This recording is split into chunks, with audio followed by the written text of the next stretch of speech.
안녕하세요. 데니얼입니다. 오늘은 10월 1일부터 3일까지 일산 킨텍스 제2전시장에서 개최되었던 고커프 2022년 더 파이널 시즌 1 파트 1이라는 제목으로 열린 국제 아웃도어 캠핑 전시회를 다녀온 이야기를 하려고 합니다.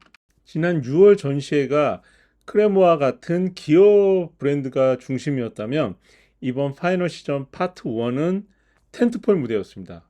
제드, 카즈미, 폴라리스가 그 메인 부스를 차지하고 있어서 굉장히 다양한 텐트가 실제로 피칭되어 있는 모습을 보고 구매 결정을 할 수 있는 어떤 좋은 볼거리가 있었던 것 같습니다. 첫 번째로 찾아간 부스는 카즈미였고요. 가장 많은 사람들이 관람하고 있는 모델은 카즈미 X9이었습니다. 리빙쉘 모델의 대표 모델이죠. X9하고 X5가 있는데요. 가장 큰 크기인 X9입니다. 가격은 X9이 128만원, 그 다음에 뉴 X5가 108만원으로 행사가로 판매하고 있었는데요. 기존의 다른 곳과 크게 차이가 없어서 행사 가격의 메리트는 크게 느껴지지 않았습니다. 리스타 원단이고요. 그 다음에 내수하 3000인 모델입니다. 리스타 원단이기 때문에 그 수축이 열이나 그런 기온 차이에 의한 수축은 감안하셔야 되고요. 상단부 벤틸레이션이 굉장히 커서 개방감이 좋다는 부분이 있죠. 하지만 심리스 제공이 안 돼 있기 때문에 반드시 루프를 씌워야 한다는 그런 단점도 있습니다. 개방감이 좋고 이번에 그 색상이 그레이 약간 샌드 계열이라고 해야 될까요? 아니면 색상이 나와서 감성 텐트 좋아하시는 분들에게도 좀 어필할 수 있는 부분인 것 같습니다. X9의 제일 큰 장점은 제가 봤을 때는 이 피칭되어 있는 모습을 봤을 때는 넓은 공간도 좋지만 창이 많아서 개방감이 높다는 그런 부분도 있었고요. 그 다음으로 이제 본 모델은 벵가드였습니다. 벵가드 제 개인적으로 되게 궁금했는데요. 잠수함을 닮은 디자인이라고 했는데 좀 굉장히 유니크한 것 같아요. 이런 리빙쉘 텐트 중에서는 이렇게 앞과 뒤가 극단적으로 각도가 떨어지면서 중간 부분만 이렇게 공간을 확보하고 있는 이런 텐트는 좀 보기 드문 것 같아요. 좌우측으로 똑같이 그 출입구 창으로 되어 있고요. 그 다음에 개방감은 아무래도 X9이라는 것보다 좀 떨어지는 것 같습니다. 이너 텐트 크기는 제가 봤을 때는 한 성인 3명이 자기에는 좀 부족함이 없을 것 같아요. 그러니까 에어 매트리스 넣기는 충분한 것 같습니다.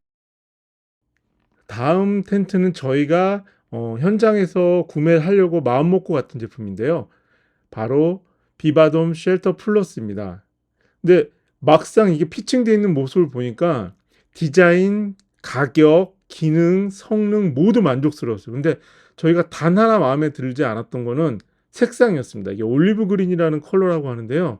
저희가 봤을 때는 좀 국방색에 가까운 색이었고 저희가 주로 가지고 있는 그 탄색, 그러니까 샌드 컬러 계열의 다른 그 장비들과 조합을 생각하면은 아무래도 좀 주저하게 되더라고요. 그래서 저희가 굉장히 고민을 많이 했는데 좀 깊은 심사숙고 끝에 결국 포기하게 되었습니다.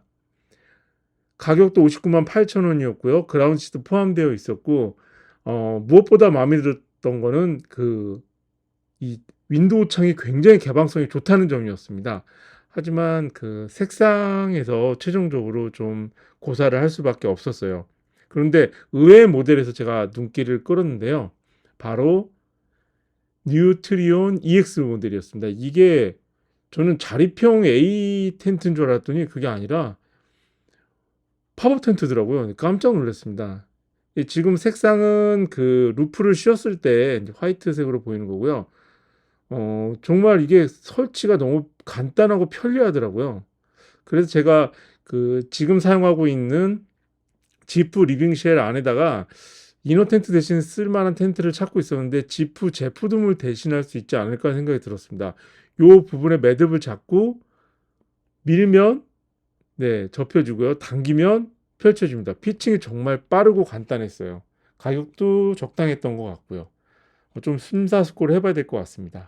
예, 그 외에도 카즈미에서 판매하고 있는 거의 모든 제품, 기어 제품들을 현장에서 판매하고 있었습니다. 가격은 온라인 최저가보다 조금 싸긴 했는데 뭐 그렇게 많이 싸진 않았어요. 한 1, 2천 원. 배송비 아낀다는 생각으로 구매할 수 있었던 것 같습니다. 그래서 저희도 체어 그 사이드 포켓하고 그 다음에 보냉백 하나씩 구매를 했습니다. 가격은 뭐 한 2, 3천 원 정도 싸게 샀던 것 같아요.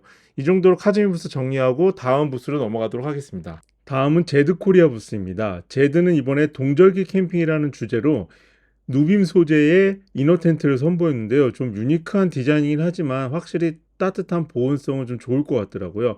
그 밖에도 리빙쉘 텐트에 우레탄 시공이 되어 있어서 이런 부분을 좀 강조하고 있었습니다. 특히 리퍼 제품을 20에서 50%까지 할인 판매를 하고 있어서 현장에서 좀 계약이 이루어지는 것 같았습니다. 지금 보시는 것처럼 이 티맥스 이 대형 리빙쉘에 우레탄 시공이 되어 있어서 겨울에도 시인성을 확보하면서 넓은 공간을 사용할 수 있는 그런 그 거주형 텐트로서는 확실히 제드가 크기 면에서는 좀 압도적인 것 같아요.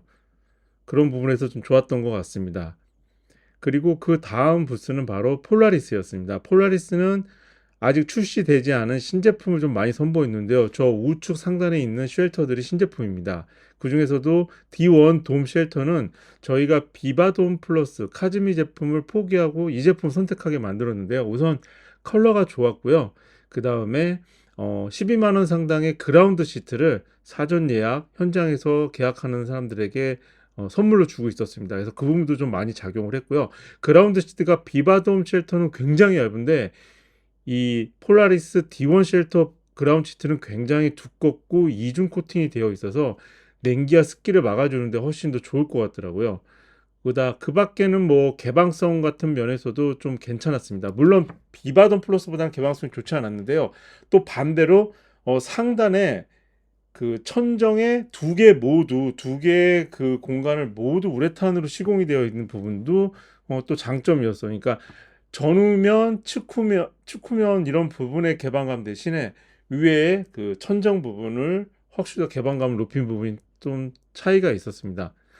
그럼 이런 저런 부분을 따졌을 때 저희는 비바돔 쉘터 플러스보다는 폴라리스의 D1 쉘터가 더 매력적이어서 여기서 계약을 하게 되었어요. 뭐 배송은 10월 24일 이후라고 하는데 아무래도 올해는 캠핑장에서 피칭하기 힘들지 않을까 그런 생각이 듭니다.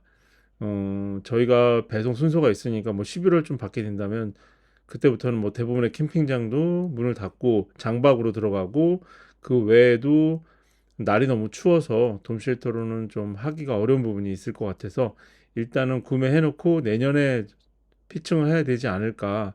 좀 빨리 와준다면 10월 안에 한번 들고 가서 피칭을 하고 그 후기와 영상은 또 따로 만들어 보도록 하겠습니다.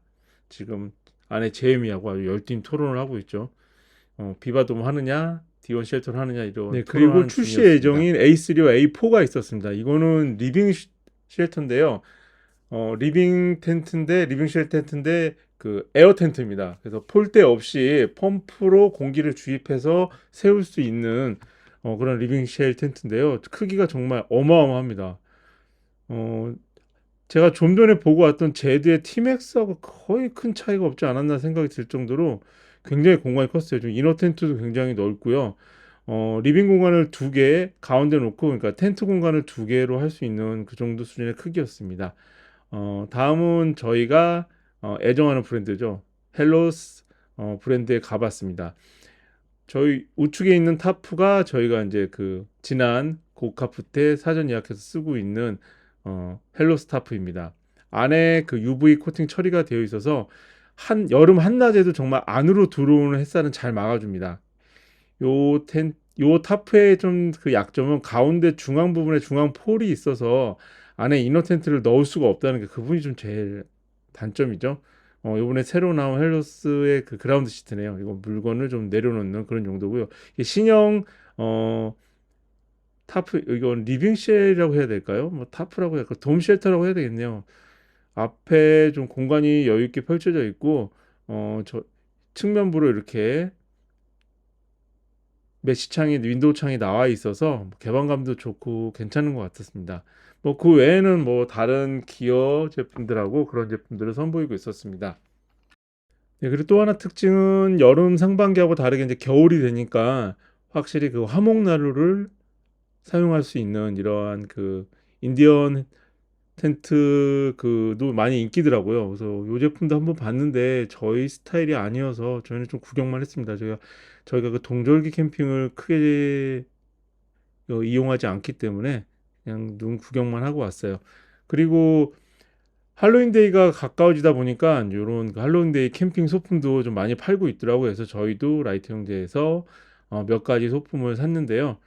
저희가 할로윈 주간 때 그때 마침 캠핑장 한 군데 예약한 데가 있어서 거기서 요걸로 그 사이트 할로윈 분위기로 한번 꾸며보고 마지막 캠핑을 해보려고 합니다. 11월에도 어떻게 할 수 있을지 모르겠는데 11월 대부분 장박으로 들어가서 저희 어떻게 또 가을 마지막 캠핑을 즐길 수 있을지 그건 잘 모르겠네요. 하지만 마지막까지 캠핑을 즐겨봐야죠.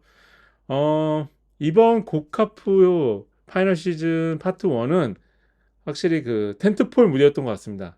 텐트 브랜드가 주였고요.